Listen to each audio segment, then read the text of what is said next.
Sjeme. Razmatranje Evanđelje dana za 8. prosinca 2025. godine. Luka 1, 26-38. Autor otac Lorenzo Montecalvo. Svetkovina bezgrešnog začeća Blažene djevice Marije za mene je dan žena. Od Blažene djevice Marije žena bi trebala naučiti kako biti kraljica kuće. Kršćanski koncept kraljice je prije svega ispunjavanje uloge službenice Božje riječi. Kada žena postane službenica Božje riječi, puni se nadnaravnom ljubavlju. Ispunjena tom nadnaravnom ljubavlju, žena u obitelji prenosi nježnost koja je najljepša karakteristika ljubavi. Kada žena nije nježna, čini kuću hladnom. Ono čega se najviše sjećamo svojoj majci su njena milovanja. Postavši Božjom sluškinjom, žena nikada neće reći: nisam sluškinja ove kuće, sada želim misliti na sebe. U ovom naraštaju, žena opsjednuta željom da izgradi karijeru, postala je agresivna, sterilna i prepotentna.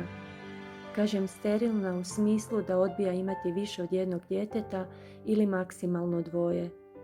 Iskreno pobožna i posvećena žena je veoma ljubljena, čašćena i blagoslovljena u obitelji. Nju se sluša jer je mjerodavna.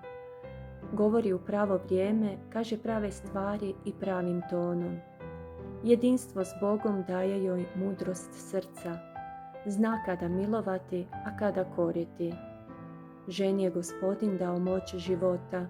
Eto zašto je gospodar smrti mnogo napada. Ako žena nije puna božanske milosti, lako postaje đavlov plijen.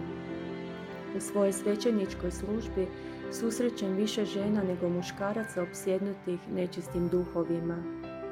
Ako žena ne moli i ne prihvaća Boga kao saveznika, neće imati snage da satre zmiji glavu. Danas dajem poseban blagoslov svim udanim ženama koje ne mogu zatrudnjeti kako bi se njihova utroba ispunila životom. Blagoslivljam i trudne žene kako bi njihova trudnoća bila vrijeme radosti, ljubavi i molitve. Neka djevica Marija udalji od vas svaki nečisti duh i ispuni vas božanskom ljepotom. Amen. Aleluja.